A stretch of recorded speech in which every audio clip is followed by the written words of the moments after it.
I ain't even gonna lie. I'm almost still just as hurt now as I was when I first got that notification that I was finna be out this fight. I'ma be real, I almost dropped to my knees when I seen that notification. And then the whole Paulo Costa thing came out of left field too. But at least he gave us the heads up a day or two before that he probably wasn't gonna fight for real. But considering that the Oliveira news officially came right before that, it actually made that news hurt a little bit to me too. But in a never before seen move, two of the greatest fighters of all time have stepped in on short notice to take on challenges they probably ain't gonna be able to beat. Alexander Volkanovski seized the opportunity to get his rematch with Islam on 10 days notice. And it turns out Kamaru Usman really did want to fight Hamza all along. So much so that he finna go up the middleweight to do it. Now I'm gonna keep it so thorough. I think both of these geezers lose. I think, at least. I'm on record saying I would never doubt Alexander Volkanovski in any of his fighting endeavors again. I lied, because even though he is that guy,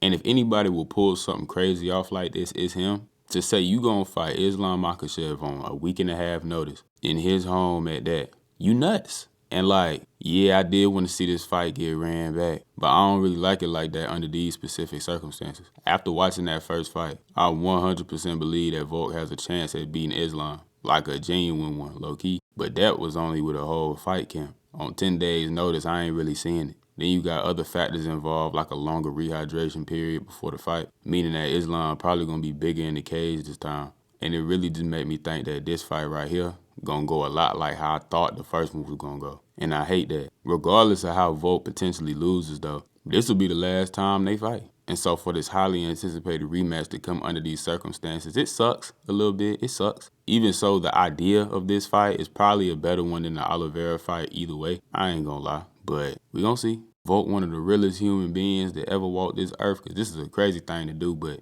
everybody on the planet surely respects him for it. Probably Dana White the most. Oh, I low-key forgot about Gamrot for real, boy. I know he pissed. How you get told you the backup fighter and you ain't even the backup fighter? And I had seen a tweet from him when the news had first dropped that he was finna go press Dana. So he ain't even hear this from Dana. He seen it on Twitter. Tough. And as for Kamaru Usman versus Hamza Chimaev, I ain't gonna lie, I've given my thoughts on it in the past, and I really thought we was clear of this decimation. Now, this is no disrespect to Kamaru Usman. I love him. He and his legacy actually deserve a video in the future because I personally feel as though a lot of people have a strong misunderstanding about the impacts of his legacy. Even so, I do think this is a more interesting matchup than Costa. Usman is highly experienced. He's smart. He's crafty. He's seen a lot over his years. The thing about it is I don't think he's anywhere near the same physically. And him going up a weight class might make his physical limitations shine even brighter. And to be at this stage in his career trying to fight Hamzat, I'm just kind of scared what's going to happen. I ain't going to lie.